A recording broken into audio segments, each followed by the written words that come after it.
కర్నూలు జిల్లా డోన్ నియోజకవర్గం దైవాలమడుగులో యువగళం పాదయాత్రలో భాగంగా టీడీపీ జాతీయ ప్రధాన కార్యదర్శి నారా లోకేష్ను మహిళలు కలిశారు.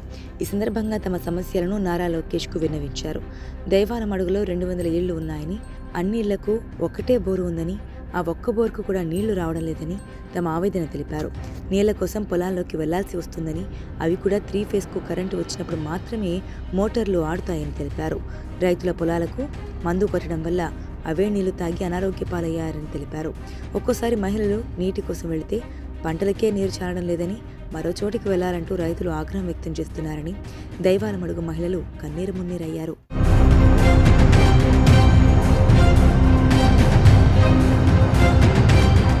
వేసవికాలం కావడంతో దూరం నుంచి నీళ్లు తెచ్చుకోవాలంటే తోపుడు బండ్లు లాగలేక మహిళలు ఒక్కోసారి కింద పడిపోతున్నారని యువనేత నారా లోకేష్కు తెలిపారు. ఏదైనా శుభకార్యం చేసుకోవాలన్నా వేల రూపాయలు ఖర్చు పెట్టి నీళ్లు తెచ్చుకునే దుస్థితి ఉందని మహిళలు తెలిపారు. గతంలో సత్యసాయి తాగునీటి పథకం ద్వారా రాయల చెరువు నుంచి దైవాలమడుగుకు మంచినీళ్లు వచ్చేవని, ఆ పైప్లైన్లకు మరమ్మతులు చేయకపోవడంతో ప్రెజర్ తట్టుకోలేక పగిలిపోతున్నాయన్నారు. గత 3.5 ఏళ్లుగా ఎమ్మెల్యే పెద్దారెడ్డికి ఎన్నిసార్లు విన్నవించినా పట్టించుకోవడం లేదని, ఎన్నోసార్లు స్పందనలో ఫిర్యాదు చేసినా, కలెక్టర్కు వినతి పత్రాలు ఇచ్చినా తాగునీటి సమస్యకు పరిష్కారం చూపడం లేదని మహిళలు వాపోయారు.